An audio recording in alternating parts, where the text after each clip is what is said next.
Chapter 2 introduction to linear polynomial, end of the chapter exercise चल रही थी। Question 10th है, the graph of a linear polynomial P X passes through the point 1,5 and 3,10। तो एक polynomial है p of x, तो उस polynomial को हमने लिखा ए एक्स प्लस बी। ठीक है, पॉलिनोमियल को हमने, क्योंकि पॉलिनोमियल एक्स की फॉर्म में है तो वहाँ पर जो वेरिएबल होगा वो एक्स होगा, तो ए एक्स प्लस बी ये हमें फाइंड करना है। और ये इस पॉलिनोमियल की जो लाइन है उसको हम रिप्रेजेंट करेंगे y is equal to X plus B. ये जनरल फॉर्म होती है, स्टैंडर्ड फॉर्म होती है लाइन की। तो पी एक्स की जगह जब हम क्या रख देते हैं, जब हम लाइन बनाते हैं तो y रख देते हैं। ठीक है, तो y is equal to A x plus B ये हमारे पास है, और ये बताया है कि ये इन दो पॉइंट से पास हो रही है। तो ये जो दो पॉइंट हैं इनको हम कंसीडर करेंगे। पहला पॉइंट है 1,5 और दूसरा पॉइंट है 3,10। तो पहला पॉइंट जिससे पास हो रही है उसमें के जो कोऑर्डिनेट्स हो वो हो गई x की वैल्यू और y की वैल्यू। ठीक है, अब हम इस इक्वेशन में ये x और y की वैल्यू पुट कर देते हैं। y की जगह रखेंगे आप 5 is equal to a as it is, x की जगह हो जाएगा 1 प्लस b। हमें ये पॉलिनोमियल निकालना है ना, तो इसके लिए हमें क्या निकालना है, a और b फाइंड करना है। ठीक है, तो हम ये फाइंड कैसे करेंगे, जो हमारी लाइन होती है उस इक्वेशंस में हम ये दोनों पासिंग पॉइंट के जो कोऑर्डिनेट्स हैं ये पुट करेंगे पहले। तो y5 is equal to A plus B, तो आप इसे लिख सकते हैं a plus B is equal to 5। ये आपकी एक इक्वेशन बन गई। अब जो दूसरा पॉइंट है उसके कोऑर्डिनेट हो गए 3,10, y is equal to A x plus B, इसमें भी आप पुट कर दो तो दूसरी इक्वेशन बन जाएगी। y की value 11 is equal to x की वैल्यू 3 प्लस b, तो 11 is equal to 3a plus b। ये हो गई हमारी सेकेंड इक्वेशन। तो 3a प्लस b आप LHS में रख दो, इक्वल टू में 11 रख दो। ये दो इक्वेशंस बन गई। अब इन दो इक्वेशन को सॉल्व करके हमें a एंड b निकालना है, क्योंकि हमें फर्स्ट पार्ट में क्या निकालना है, पॉलिनोमियल निकालना है ना। तो ये पॉलिनोमियल है, यहाँ पे a एंड b की वैल्यू फाइंड करके हम पुट कर देंगे। ठीक है, तो अब इन दोनों इक्वेशन को सॉल्व करते हैं। अब यहाँ से आप फाइंड कर लो a की वैल्यू फर्स्ट इक्वेशन से। a इज इक्वल टू क्या हो जाएगा, 5 माइनस b हो जाएगा। ये हमारी इक्वेशन 3 हो गई। अब a की वैल्यू जो 5 माइनस b आई है वो इस इक्वेशन में आप पुट कर दो, जो सेकेंड इक्वेशन थी। 3 a की जगह पुट कर दो 5 minus b plus b is equal to 11। 3 5 जो 15 minus 3b plus b is equal to 11। अब इसे थोड़ा सा सॉल्व करके a और b दोनों फाइंड हो जाएंगे। 15 माइनस 3 प्लस b कितना हो जाएगा, minus 2b is equal to 11। और अब 15 को आप RHS में भेज दो तो माइनस 2b LHS में रह गया, 11 माइनस 15। ठीक है, तो ये कितना हो गया, minus 2b is equal to minus 4। Minus से माइनस कैंसिल हो जाएगा, इसके आगे यहाँ कर देते हैं। तो b इज इक्वल टू हो जाएगा 4/2। तो b की वैल्यू क्या आ गई, 2 आ गई। अब इस b की वैल्यू को आप यहाँ थर्ड इक्वेशन में पुट कर दो, a is equal to 5 minus 2। तो a की वैल्यू क्या आ गई, 3 आ गई। तो ये a की वैल्यू आ गई और ये हमारी b की वैल्यू आ गई। a और b आ गए। तो हमें फर्स्ट केस में क्या फाइंड करना है, पॉलिनोमियल। तो पॉलिनोमियल में ये वैल्यू पुट कर देते हैं। तो px is equal to ax plus b, ये था हमारा पॉलिनोमियल। तो क्या हो जाएगा पॉलिनोमियल, a की वैल्यू पुट करी आपने 3, तो 3x और b की जगह 2, 3x प्लस 2, ये बन गया हमारा पॉलिनोमियल। होप आपको फर्स्ट केस समझ में आ गया होगा। अब चलते हैं सेकंड की तरफ। Find the coordinate where the graph of P X cut the axis. अब ये हमारे पास, अगर हम इसे लाइन लिखें तो हम y is equal to 3x plus 2 इस तरह से रिप्रेजेंट करेंगे, इसकी लाइन बनानी हो तो। अब हमें इस लाइन को रिप्रेजेंट करना है ग्राफ पर, और कैसे रिप्रेजेंट करना है, उसके कोऑर्डिनेट्स निकालने हैं जहाँ पर वो एक्सिस को, एक्सिस मतलब एक्स एक्सिस और वाई एक्सिस दोनों को कट करती हो, कैसे भी। ठीक है, ऐसे कट करती हो या यहाँ से लें, एक्स एक्सिस को भी कट करें और वाई एक्सिस को भी कट करें। ठीक है, तो इसके लिए हमें इसके 2 पॉइंट्स फाइंड करने होंगे। देखो एक्स एक्सिस को कट करेगी तो y की वैल्यू 0 होगी, और y एक्सिस को कट करेगी तो वहाँ पर x की वैल्यू 0 होगी। तो हम इस लाइन के लिए 2 पॉइंट्स फाइंड कर लेते हैं ग्राफ बनाने से पहले।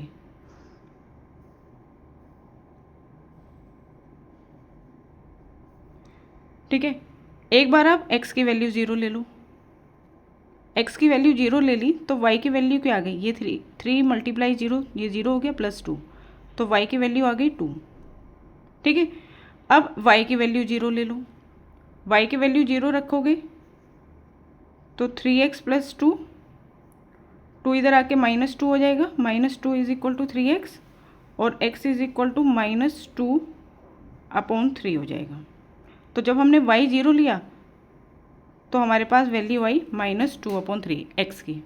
ठीक है, तो ये 2 कोऑर्डिनेट्स हो गए जहाँ पर जो इसकी लाइन बनेगी, इसका जब हम ग्राफ बनाएंगे तो ग्राफ पेपर पे इसकी जो लाइन बनेगी वो दोनों कोऑर्डिनेट्स को क्या करेगी, कट करेगी। एक्सिस का मतलब क्या हो गया, वाई एक्सिस और एक्स एक्सिस दोनों को एक्सिस बोलते हैं। ठीक है, चलो अब इसका थर्ड केस देखते हैं। Draw the graph of P x and verify your answer. अब इसका ग्राफ भी बनाना है, तो हम इन पॉइंट से ग्राफ बना देते हैं इनका। x की वैल्यू 0, y की वैल्यू 2,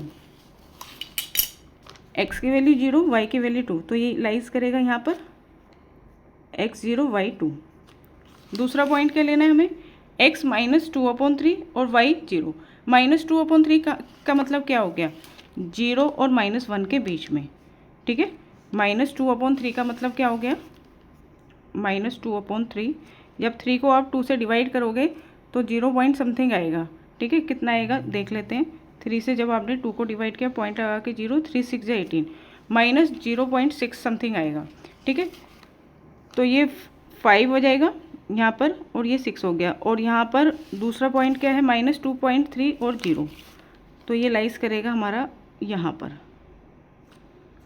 ठीक है, यहाँ पर कोऑर्डिनेट्स क्या हो गए इस पॉइंट पर, -2, -3, -2/3, -2/3, 0। तो ये 2 पॉइंट्स हो गए, यहाँ से ये लाइन गई। ठीक है, अब देखो ये दोनों एक्सिस को कट कर रही है, ये वाई एक्सिस को भी कट कर रही है और एक्स एक्सिस को भी कट कर रही है। ठीक है, तो इस तरह से तीनों पॉइंट्स हो गए हमारे। Next question number 11। Let p x is equal to A x plus b and q x is equal to c x plus d be 2 linear polynomial. ये दोनों 2 पॉलिनोमियल हैं। कैसे पॉलिनोमियल है, लीनियर पॉलिनोमियल, जिसमें degree क्या है 1 है। Such that p of 0 is equal to 5। देखो हमें गिवन है p of x is equal to A x plus b. ठीक है, और इन्होंने दिया है p of 0 is equal to 5। ठीक है, अब हम अगर पी ऑफ 0 अपना निकालें, यानी x की जगह 0 पुट करें, तो हमें क्या मिलेगा, x की जगह आपको 0 पुट करना है, तो a मल्टीप्लाई 0 प्लस b, तो p ऑफ 0 क्या आ गया हमारे पास, b आ गया। ये तो 0 हो जाएगा, ओनली b बचेगा। हमने p ऑफ 0 फाइंड किया b, और इन्होंने p ऑफ 0 दे रखा है 5, तो दोनों p ऑफ 0 को अगर हम क्या करें, कंपेयर करें, तो b की वैल्यू हमारे पास क्या आ गई, 5 आ गई। ठीक है, अभी हमें इस पे निकालना क्या है, अभी हमने सिर्फ फर्स्ट पार्ट देखा। ठीक है, आगे हमें क्या क्या बोला है ये भी देख लेते हैं। पॉलिनोमियल पी एक्स और minus q of x cut the x axis at 3,0, ये भी चीज़ गिवन है। Third, the sum of p of x and q of x is equal to 6x + 4 for all real number x, ये भी given है। Find the polynomial p of x and q of x. हमें ये सारी चीज़ें given है, such that ये सारे पार्ट्स गिवन है, और हमें फाइंड जो करना है वो करना है p of x and q of x, यानी कि ये वाला पॉलिनोमियल और ये वाला पॉलिनोमियल फाइंड करना है। इन दोनों पॉलिनोमियल को फाइंड करने के लिए हमारे पास ए बी सी डी इन सब की वैल्यू होनी चाहिए। ठीक है, तो पहले हमने क्या करा, फर्स्ट कंडीशन जो थी उसका यूज़ करते हुए हमने पहले ये चीज़ ली, हमारा जो पॉलिनोमियल गिवन है ax प्लस बी, और इन्होंने अपने पॉलिनोमियल की जीरो की वैल्यू गिवन है 5, इन्होंने जो दे रखी है p ऑफ जीरो क्या गिवन है 5, तो हमने x की जगह जीरो पुट करा तो हमारे पॉलिनोमियल की वैल्यू होगी p ऑफ जीरो, हमारे पास क्या आ गया b आ गया। इनका जो गिवन था p ऑफ जीरो और हमारा जो निकल के आया है p ऑफ जीरो, इन दोनों को हमने कंपेयर करा तो b की वैल्यू 5 आ गई। इस तरह से हमें a b c d सारे फाइंड करने हैं, तो हमने पहले b फाइंड कर लिया। ठीक है, आगे बढ़ते हैं। सेकंड में गिवन है p of x minus q of x, इन दोनों का जो डिफरेंस है वो किसके इक्वल है, cut the x axis at 3,0, वो x एक्सिस को कट कर रहा है किस पॉइंट पर 3,0 पर। और थर्ड गिवन है इन दोनों पॉलिनोमियल का जो सम है वो 6x प्लस 4 के इक्वल है। तो पहले हम इसका यूज़ करते हैं, थर्ड वाले का। ठीक है, अब यहाँ पे हम थर्ड वाले पार्ट का यूज़ कर रहे हैं, किसका, p of x plus q of x कितना है 6x प्लस 4, इसका यूज़ करते हैं पहले। अब आप अपना p ऑफ x लिख दो ax plus b, q of x दूसरा पॉलिनोमियल जो है वो है cx प्लस d, ये इक्वल है cx प्लस 4 के। ठीक है, अब x वाले टर्म एक साथ ले लो, ax plus cx plus b plus d is equal to 6x plus 4। इन दोनों में से हम x कॉमन ले सकते हैं, तो a प्लस c, और यहाँ पे आप b की वैल्यू पुट कर दो 5 plus d is equal to 6x plus 4। ठीक है, अब देखो x वाला एक टर्म है और जो दूसरा टर्म है ये क्या है, कांस्टेंट है, क्योंकि d की वैल्यू तो हमारी कोई नंबर ही आएगी, तो ये क्या है, हमारा कांस्टेंट है। अब इसको इससे कंपेयर करोगे तो x वाला टर्म यहाँ पे क्या है 6, x का कोफिशिएंट क्या है यहाँ पर 6 है। ठीक है, तो यहाँ पर LHS में जो x का कोफिशिएंट है और RHS में जो x का कोफिशिएंट है उनको कंपेयर करेंगे, और LHS में जो कांस्टेंट टर्म है उसको RHS में जो कांस्टेंट टर्म है उसके साथ कंपेयर करेंगे। ठीक है, तो कंपेयर करते हैं, x के कोफिशिएंट को कंपेयर करो, x का coefficient a plus c is equal to क्या हो जाएगा 6 हो जाएगा। कांस्टेंट टर्म को कंपेयर करो 5 प्लस डी, ये किसके इक्वल हो जाएगा 4 के इक्वल हो जाएगा। तो यहाँ पर d इज इक्वल टू क्या हो जाएगा, यहाँ पे 5 इधर जाएगा तो 4 माइनस 5 माइनस 1, डी की वैल्यू आ गई। ठीक है, और एक इक्वेशन बन गई a plus c is equal to 6। Clear, आगे बढ़ते हैं। इसके बाद हम क्या करेंगे, अब सेकंड पार्ट पे पहुँचते हैं, इन दोनों पॉलिनोमियल का डिफरेंस फाइंड करेंगे। p of x minus q of x, ये पहले फाइंड कर लेते हैं। ये वाला पॉलिनोमियल लिखो, ये क्या है ax plus b minus cx plus d, तो ये बन गया ax plus b minus cx, जब ब्रैकेट ओपन करेंगे तो अंदर के साइन चेंज हो जाएंगे, डी भी माइनस का हो जाएगा, दोनों टर्म माइनस के हो गए। ठीक है, अब ax माइनस सी एक्स वाले टर्म एक तरफ लिखो, b माइनस डी ये एक साथ लिखो। ठीक है, अब ये हमारा क्या है, ये जब हमने इन दोनों को डिफरेंस करा तो ये भी तो कोई पॉलिनोमियल ही बनेगा, उस पॉलिनोमियल को हमने किससे रिप्रेजेंट कर दिया, y से रिप्रेजेंट कर दिया, तो इन दोनों पॉलिनोमियल के डिफरेंस को हम इक्वल टू y लिख सकते हैं। ठीक है, अब इन दोनों में से x कॉमन आ गया, यहाँ बचा a माइनस सी, b और d की वैल्यू हमने फाइंड कर ली थी, b और d की वैल्यू पुट कर दो, b है हमारे पास 5 और d है हमारे पास -1, तो माइनस माइनस 1 कितना हो जाएगा +1। ठीक है,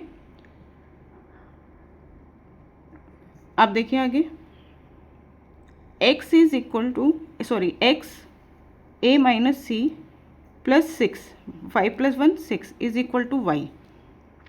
अब इन्होंने क्या बोला है सेकंड केस में, जो इन दोनों पॉलिनोमियल के डिफरेंस है वो x एक्सिस को कट करता है किस पॉइंट पर 3,0 पर, तो यानी हम यहाँ पर पॉइंट लिख लेते हैं 3,0 इस पॉइंट्स पर। तो यहाँ पर x की वैल्यू हमें 3 गिवन है और y की वैल्यू हमें 0 गिवन है, वो हम पुट कर देते हैं इसमें, इस पॉलिनोमियल में x की जगह आप 3 पुट कर दो, a माइनस सी प्लस 6 और y की जगह आप 0 पुट कर दो। ठीक है, अब इसको सॉल्व करते हैं, 3a माइनस सी, 6 इधर आकर -6 हो जाएगा, और a minus c is equal to -6/3 -2 हो जाएगा। तो a माइनस सी हमारे पास एक इक्वेशन बन गई इज इक्वल टू -2, ये बन गई। और एक इक्वेशन हमने पहले निकाल ली थी, a plus c is equal to 6, ये निकाल ली थी। b निकाल लिया, d निकाल लिया। अब हमारे पास दो ही चीज़ें फाइंड करने के लिए बची हैं, वो हैं a और c। अब इन दोनों इक्वेशन का यूज़ करते हुए हम a और c फाइंड कर लेंगे, ठीक है। ये वाली इक्वेशन फर्स्ट इक्वेशन कह दो, इसको सेकंड इक्वेशन कह दो। अब इन दोनों इक्वेशन को यहाँ पे लिखो, a plus c is equal to 6, a minus c is equal to -2। इन दोनों इक्वेशन को ऐड कर दो, a plus a 2a, c minus c 0, 6 minus 2 4। तो a इज इक्वल टू क्या आ गया, 4/2, 2। a की वैल्यू फाइंड हो गई 2। अब क्या बचा है, ओनली c निकालने के लिए फर्स्ट इक्वेशन में a की वैल्यू पुट कर दो। a plus c is equal to 6 है, और a की जगह आप 2 पुट कर देंगे, तो c क्या आ जाएगा, 6 माइनस 2 4, c की वैल्यू आ गई 4। तो हमारे पास a b c d सारी वैल्यूज़ आ गई ना, तो हम पॉलिनोमियल फाइंड कर सकते हैं, ठीक है। a आ गया 2, b हमने फाइंड कर लिया था 5, c आ गया हमारे पास 4, और d फाइंड कर लिया था -1। अब पॉलिनोमियल लिखो पहले, p ऑफ x वाला, ax प्लस b। अब इस पॉलिनोमियल में पुट कर दो, a की जगह 2, ये हो गया 2x प्लस b 5। तो एक पॉलिनोमियल हमारा ये बन गया, ठीक है। दूसरा पॉलिनोमियल क्या था, qx is equal to cx plus d। तो q of x is equal to, c की जगह पुट करो 4, तो 4x, और d की जगह -1। तो ये हमारा दूसरा पॉलिनोमियल बन गया। बस इतना ही इस क्वेश्चन में पूछा था।